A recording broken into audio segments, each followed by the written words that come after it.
नमस्कार दोस्तों, welcome to sociology. आज का हमारा टॉपिक रिलेटेड है भारतीय विचारकों से, जिनमें हम महात्मा गांधी, राधा कमल मुखर्जी, श्री अरविंदो और भगवान दास के बारे में जानेंगे। तो सबसे पहले हम बात कर लेते हैं महात्मा गांधी के बारे में।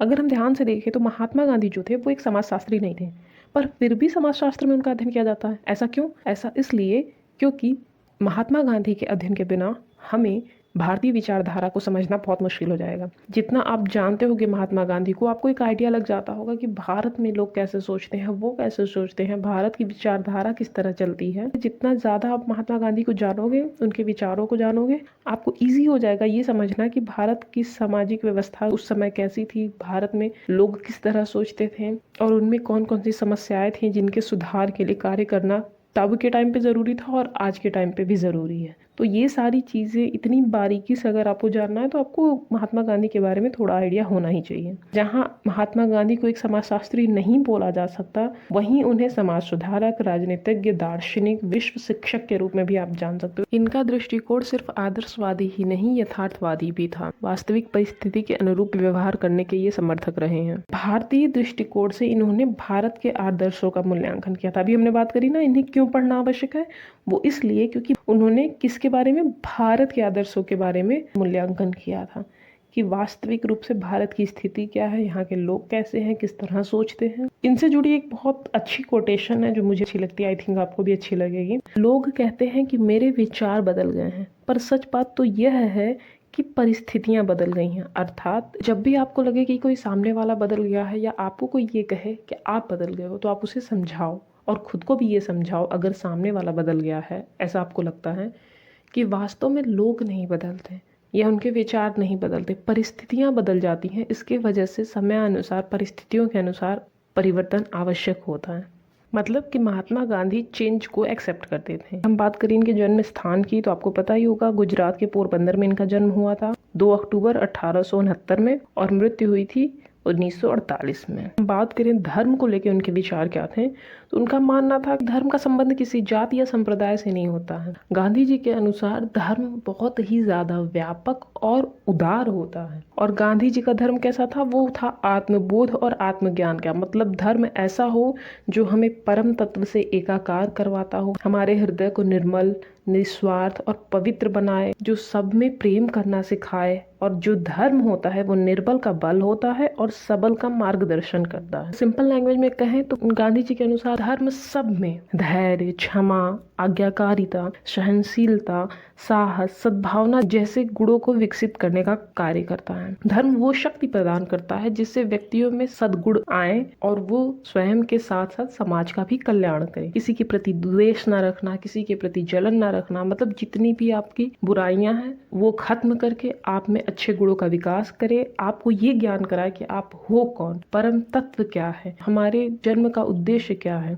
इन सारी बातों का ज्ञान कराए। अगर गांधी जी के अनुसार आपको धर्म समझना है तो आप ये 2 शब्द याद रख लो, आत्मबोध और आत्मज्ञान। जब हम बात गांधी जी की कर रहे हैं तो अहिंसा, नॉन वायलेंस की बात किए बिना हम रह ही नहीं सकते। क्यों? क्योंकि ये शब्द इनसे ज्यादा जुड़ा हुआ है। इन्होंने अहिंसा के प्रति अपने भाव प्रकट किए हैं। उनका मानना है कि यदि आपको परम सत्य को जानना है, सर्वोच्च सत्य की प्राप्ति करनी है, तो आप बिना अहिंसा के कर ही नहीं सकते। हिंसा का मार्ग कभी भी आपको सर्वोच्च स्थान या सत्य की प्राप्ति नहीं करवाता। और अगर हम सरल शब्दों में कहें तो अहिंसा का तात्पर्य होता है कि आप किसी को नहीं मार रहे हो। पर गांधी जी के अनुसार सिर्फ किसी को ना मारना ही अहिंसा नहीं होता। उनके अनुसार मन, क्रम, वचन, किसी भी प्रकार से आप दूसरों को हानि ना पहुंचाओ, वो होता है अहिंसा। अपने फायदे के लिए या अपनी किसी डिजायर की पूर्ति के लिए या क्रोधवश आप किसी को कष्ट पहुंचा रहे हो या किसी पर अत्याचार कर रहे हो या किसी का शोषण कर रहे हो, अपमान कर रहे हो, ये सारी ही चीजें किसके अंतर्गत आती है? हिंसा के अंतर्गत। और नेक्स्ट है सत्याग्रह। सत्याग्रह का अर्थ होता है कि सत्य के लिए आग्रह, अर्थात जो व्यक्ति असत्य के सामने झुकने से इनकार करे और सत्य की प्राप्ति के लिए खुद के जान की भी बलि चढ़ा दे, वो होता है सत्याग्रही। और जिस भी समाज में करप्शन है या भ्रष्टाचार है या असत्य के प्रति उनमें श्रद्धा है, वो समाज कभी विकसित नहीं हो सकता। वहाँ के लोग आदर्शवादी नहीं हो सकते। वहाँ पे बहुत सारी बुराइयां आपको देखने को मिलेगी। चूंकि हम इनको समाजशास्त्र के अंतर्गत पढ़ रहे हैं और इनके विचारों को समझने की कोशिश कर रहे हैं, तो समाज और व्यक्ति को लेकर इनके विचार क्या थे उनके बारे में थोड़ा सा जान लेते हैं। इनका मानना था कि समाज और व्यक्ति के बीच पारस्परिक संबंध होता है और बिना समाज के व्यक्ति की कल्पना नहीं है और बिना व्यक्ति के समाज की कल्पना नहीं है। तो इस वजह से जब तक समाज के सदस्य नहीं प्रगति करेंगे तब तक उस समाज का कोई कल्याण नहीं हो सकता। और व्यक्ति कैसे प्रगति करेंगे? उनके अंदर सद्गुणों का होना आवश्यक है। इसके जरिए समाज के प्रत्येक सदस्य स्वयं का और समाज का कल्याण करे, जिससे एक अच्छे समाज का निर्माण हो सके। और वो स्वतंत्रता के काफी ज्यादा समर्थक थे, पर खुली छूट नहीं। हद से ज्यादा आप किसी को स्वतंत्रता प्रदान कर दोगे तो हो सकता है वो उसका दुरुपयोग करे। तो स्वतंत्रता भी इतनी ही दो, समाज को हानि ना पहुंचे। तो हर एक चीज सीमित मात्रा में सही तरीके से प्रदान की जाए। और भेदभाव के तो वो काफी ज्यादा खिलाफ थे, आप जानते ही होंगे। और अस्पृश्यता का उन्होंने काफी विरोध किया था। छूत अछूत, ऊंच नीच, अमीर गरीब, इस तरह के जो भेदभाव किसी भी समाज में व्याप्त हैं उसके वो घोर विरोधी रहे हैं। इनका मानना था कि अस्पृश्यता या छूत अछूत भेदभाव मनुष्यकृत है।